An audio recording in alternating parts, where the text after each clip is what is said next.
வேலூர் மாவட்டத்திலே பார்த்தீங்கன்னா ஒரு முக்கியமான பரிகார ஸ்தலம் அப்படின்னாக்கா இந்த செதுவல விரிஞ்சிபுரத்துல இருக்க மார்கபந்தீஸ்வரர் டெம்பிள்ல நடக்கிற கடைசி ஞாயிறு திருவிழா தான் அது. கார்த்திகை மாசத்துல வர கடைசி ஞாயிற்றுக்கிழமை மட்டுமே திறந்திருக்கக்கூடிய ஒரு சிம்ம தீர்த்த குளம் பார்த்தீங்கன்னா இந்த கோவில்ல இருக்கு. குழந்தை பிறக்காதவங்க, கல்யாணம் ஆகாதவங்க, வேலை இல்லாதவங்க, இன்னும் பல பிரச்சனைகளுக்கு பார்த்தீங்கன்னா இந்த கோவிலை சுற்றிலும் இருக்கிற ஒரு 3 தீர்த்தங்கள்ல குளிச்சுட்டு இந்த கோவில்ல படுத்து தூங்குறப்போ சிவன் கனவுல வந்தா அவங்க வேண்டுன வேண்டுதல் நிறைவேறதா சொல்றாங்க. அப்படி இந்த கோவிலை சுற்றிலும் ஒரு 3 தீர்த்தங்கள் இருக்கு. பிரம்ம தீர்த்தம், சூரிய தீர்த்தம், சிம்ம தீர்த்தம் அப்படின்னு சொல்லிட்டு 3 தீர்த்தங்கள் இந்த கோவிலை சுற்றிலும் இருக்கு. தம்பி, இந்த மணல் மேடு எதுக்காக கட்டுறாங்க? குழந்தை பிறகு கல்யாணம் ஆகிறதுக்கு விஞ்சிபுரம் கோயில்ல பிரார்த்தனை பண்றாங்கன்னா அப்படியே தண்ணியில போய் குளிச்சுட்டு வந்துட்டு இங்க மண் வச்சு கும்பிடுறாங்க.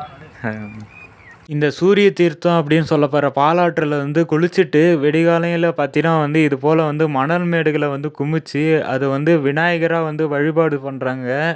நீங்கள் இப்போ பார்த்துட்டு இருக்க இந்த தீர்த்தம் தான் பார்த்தீங்கன்னா முதல் தீர்த்தம் சூரிய தீர்த்தம். அதாவது பாலாறு. இந்த இடத்துல தான் எல்லாரும் ஃபஸ்ட்டு குளியலை ஸ்டார்ட் பண்ணுறாங்க.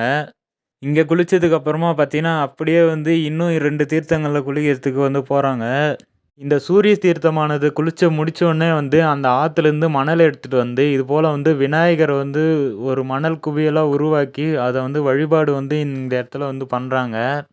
அடுத்து 2வது தீர்த்தமானது பிரம்ம தீர்த்தம். இந்த தீர்த்தம் எங்க இருக்குன்னா, கோவிலோட ராஜகோபுரத்துலேருந்து இடதுபுறமா வரும்போது இந்த பிரம்ம தீர்த்தமானது இருக்கும். இந்த இடத்துல குளிச்சாக்கா அடுத்தது கோவிலுக்குள்ள இருக்க சிம்ம தீர்த்தத்தை தான் 3வதா எல்லாரும் குளிப்பாங்க.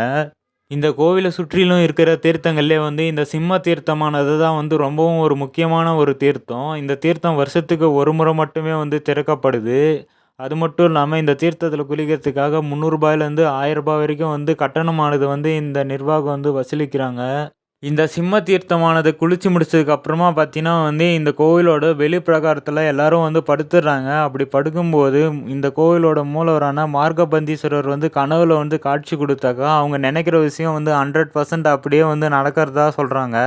இந்த கோவிலோட சிறப்புகள் அப்படின்னு பார்த்தீங்கன்னா இந்த கோவிலில் ஒரு பெண் பனைமரம் தலைவிருட்சமாக இருக்குது. மணிக்காட்டம் கல் இருக்குது. வள்ளலார் பார்த்தீங்கன்னா இந்த கோவிலுக்கு திருப்பணிகள் செஞ்சுருக்காரு. அது மட்டும் இல்லாமல் இந்த கோவிலில் வருஷத்துக்கு ஒரு முறை மட்டுமே திறக்கப்படுற சிம்ம தீர்த்தமும் இந்த கோவிலில் தான் இருக்குது. வேலூர்லேருந்து சுமார் ஒரு 14 கிலோமீட்டர் தொலைவில் இருக்கிறது தான் விரிஞ்சிபுரம். இங்கே தான் இந்த மார்கபந்தீஸ்வரர் டெம்பிளானது இருக்குது. இது போன்ற யூஸ்ஃபுல்லான வீடியோக்கள் பார்க்குறதுக்கு நம்ம சேனல்